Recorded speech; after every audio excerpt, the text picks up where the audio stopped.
umjetnost i ples i razne vidove umjetnosti, još sve to na Cavtatskom festivalu koji ima već punih 18 godina, a o čemu će nam detaljnije gospođa Ivana Marija Vidović, pijanistica, pjesnikinja, umjetnička direktorica Epidaurus Cavtat festivala koja nas čeka u Dubrovačkom studiju. Dobro jutro. Dobro jutro.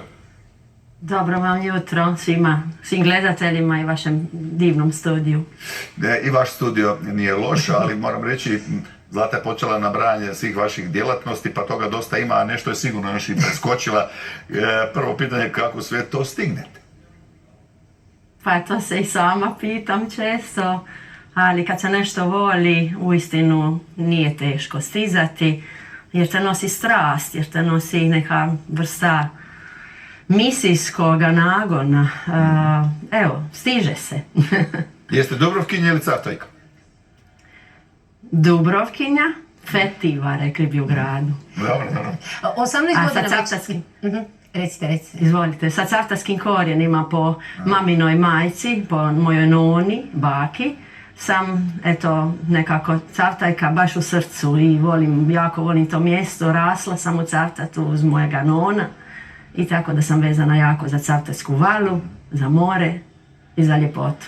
I za tradiciju, jer i ona je utkana u cijeli ovaj festival koji spominjemo. Rekla sam 18 godina, već on raste i razvija se, pa jeste li zadovoljni njegovim napretkom?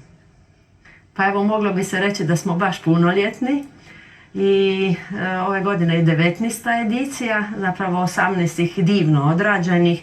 I ja mogu se sada pozvati na ono vaše prije pa reći da je Cavtissimo ili Cavtatissimo zapravo klizi jako lijepo u toj Cavtatskoj vali, mirno, poput današnjega jutra, sa jednom bunacom koja je neodoljiva i zapravo samo u Cavtatu za mene tako lijepa. Program se odvija unatoč nekim klimatskim mutacijama, iznenađenjima. Moramo biti spremni, baš kao kad iziđem na pozornicu, moram biti spremna na sve. I na mobitel, i na kašljanje, i na neke ljude koji hodaju, dižu se i tako.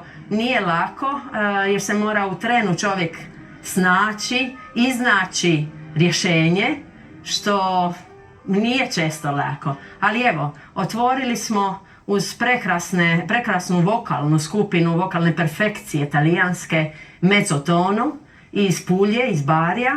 Došli su nam preko mora, nastupili također na brodu Jadrolinija, to su također koncepti koje sam započela lani u suradnji sa našom kompanijom Jadrolinija, i onda talijanski umjetnici često, ma i oni drugi koji dolazu iz smjera Italije k nama, nastupe u salonu Jadrolinijskog velikoga broda Dalmacija, nekako kao jedan preludi svim našim događajima. Evo, nastupio je Mezzotono tako na brodu, poslije toga došao na taracu čarobnu, ja uvijek govorim čarobna, taraca Vile Banac, gdje smo se morali u tren oka snaći. Ja sam nekako rekla, uđimo svi unutra.